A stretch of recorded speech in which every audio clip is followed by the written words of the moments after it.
अवैध वाळू वाहतूक करणारे 2 टिप्पर जळकोट पोलिसांच्या ताब्यात, 4 जणांविरुद्ध गुन्हा दाखल.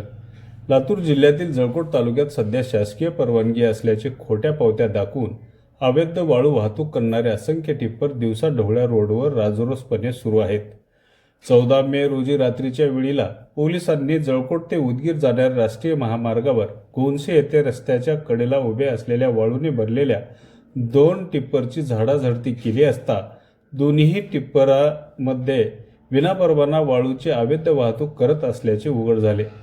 त्यामुळे वाळूने भरलेली दोन्ही टिप्पर पोलिसांनी ताब्यात घेऊन पोलीस कॉन्स्टेबल कासार यांनी दिलेल्या फिर्यादीवरून जळकोट पोलीस ठाण्यात दोन्ही टिप्परचे चालक आणि मालक एकूण 4 जणांविरुद्ध गुन्हा दाखल करण्यात आला आहे. सदरचा गुन्हा भारतीय न्याय संहिता 2023च्या विविध कलमांसह दाखल करण्यात आला आहे. सदरील गुन्ह्याचा पुढील तपास जळकोट पोलीस ठाण्याचे सहाय्यक पोलीस निरीक्षक श्रीराम माचीवाड हे करत आहेत.